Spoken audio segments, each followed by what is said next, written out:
In the New South Wales ICAC over corruption allegations, Senator Sinodinos was also recently found by the Australian Electoral Commission to have been involved in a scheme to channel and disguise illegal donations to the New South Wales Liberal Party prior to the 2011 state election. Astonishingly, he retains the confidence of the Prime Minister.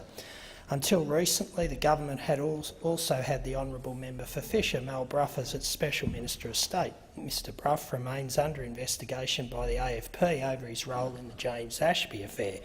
In November last year, the AFP raided his home as part of its investigation. At the time, the Prime Minister publicly expressed his confidence in his then Minister, despite the police investigation and raid. Mr Brough has since resigned. As for the Attorney-General, he is personally subject to allegations of perpetuating a cover-up in relation to the illegal bugging of the East Timorese cabinet by the Australian intelligence operatives in 2004. It has also been suggested that a 2015 job offer he made to Human Rights Commissioner Gillian Triggs in the weeks prior to the Commission's release of a damning report into children in detention constituted an unlawful inducement, although the AFP ultimately decided not to investigate the matter. So when the government says there is no need for a federal corruption body, well, they would say that, wouldn't they? There is plenty of evidence of corruption and misconduct in the building industry, and some of it is serious. However, there are allegations of high-level corruption in numerous sectors of society, including politics. I've just outlined some examples most of you are familiar with. There is also mounting evidence of widespread and potentially systemic corruption within the banking and finance sector. Yet when called on to hold a Royal Commission into the banks, the Prime Minister politely declined. In doing so, he firmly nailed his colours to the mast. Every effort needs to be made to stamp out corruption and misconduct in the building industry and wherever else it is occurring. However, this should not be at the expense of core democratic values. Any proposal to legislate in a manner inconsistent with these values must demonstrate a compelling reason for doing so. The government has not even come close to meeting this standard in the present case. Its case for bringing back the ABCC relies on an assumption that the building industry, which is a key driver of the Australian economy, is uniquely prone to corruption and misconduct. On that point, I say that the government has tirelessly reiterated that fact, that there are over 100 union officials facing over 1,000 criminal charges. I say quite simply that these figures reflect the effectiveness of our criminal laws and the current law enforcers. The law is doing its job in prosecuting those alleged to have done wrong. Why then and how is the government justifying the re-establishment of this draconian body, giving this body some of the greatest powers in the country, will in itself lead to corruption and bullying? A number of studies have considered whether the previous manifestation of the ABCC brought about productivity gains. There is no compelling evidence to support this claim. On the other side of the argument, the union says that reintroducing the ABCC will compromise workplace safety. There is evidence that workplace injuries and deaths actually increased when the ABCC was last in operation. As a general rule, weaker unions mean less safe workplaces. In the construction industry, where the risk of workplace injuries and death is a very real one, this issue cannot be ignored.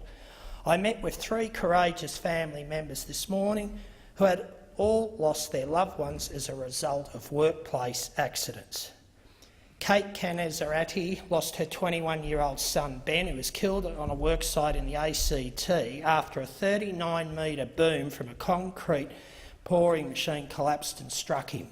Kay spoke of the immense assistance she was provided by the union after Ben's tragic death. They are on the end of the phone and still are, almost 4 years later, to hear Kay's concerns. There was also Michael Garrels, who lost his 20-year-old son Jason when he was electrocuted while moving a power board on a construction site in Queensland. Michael spoke of the possibility of his son still being alive today if there had been union presence on that work site. And finally, there was Andrea Madeley, who lost her son Daniel when he was torn apart in a workshop after his dust coat became stuck in a horizontal boring machine. Andrea also spoke at the possibility of having her son Daniel alive today if there had been greater union presence at Daniel's workplace. We are moving past what really matters here. The health and safety concerns of our workers, the issues that Kay, Michael and Andrea have all had to deal with should not be swept under the carpet or suffocated by the return of the ABCC. All that said, I doubt there is a single senator in this chamber who believes the Prime Minister recalled the Parliament with the genuine intent of passing the ABCC bills. This has always been a nakedly political play. The government's aim is to give it the trigger it needs for a double dissolution election, clearing the Senate while setting up a campaign narrative centred on industrial relations. An election won on these terms would bring with it the passage of the ABCC and registered organisation bills in a joint sitting of the new Parliament. This would seriously weaken the union movement while giving the government a mandate for industrial relations reform. As to what this might entail, I refer to an interview the Minister gave to The Australian in October last year under the headline, "I'm not for turning," says Michaelia Cash. The Australian reported the Minister's, and I quote, "fundamental belief in legislating to curtail union power." Citing Margaret Thatcher as her inspiration, Minister Cash explained that the ABCC was just the first step in a far more ambitious program of industrial relations reform. This would ultimately include the abolition of Sunday penalty rates and reform of enterprise bargaining agreements, she told The Australian. The Minister's rhetoric in explaining the government's plans could have been taken straight from the work choices era. "We need greater flexibility to remain globally competitive," the Minister told The Australian. Flexibility, of course, is code for deregulation. What the Minister flagged here is the government's intention to make it easier for businesses to sack their staff or pay them less or make them work longer or less convenient hours. Like many in the Liberal Party, the Prime Minister and his Employment Minister are wedded to an ideology that prescribes giving free rein to big business, lowering taxes for the wealthy, stripping back government services and, wherever possible, making people pay for them. Deregulation of the labour market is a core aim of those who share this view of the world. The experience of recent decades show that while this approach has been good for the top end of town, for many Australians it's been devastating.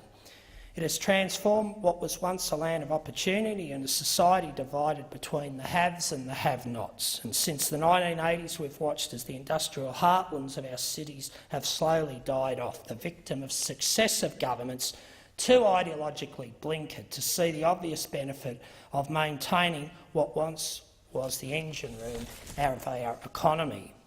And as a result, it's becoming increasingly difficult to find a secure, well-paid job, especially for those living outside inner-city Sydney or Melbourne. This has not only been detrimental to the living standards of the majority of Australians, it's been damaging to our national character. At its core is an every man for himself ideology that runs counter to our national ethos of egalitarianism and fairness. The government's attempt to reintroduce the ABCC is not simply a reflection of its desire to see a tough cop on the beat of the construction industry. It is the first salvo in an ideological crusade aimed at stripping Australians of their rights in the workplace. I oppose this attack on the rights of working Australians, and I will be voting against the bill, as I could never look the people that I worked with in my earlier life in the eye and vote for this. Thank you, Madam Acting Deputy President.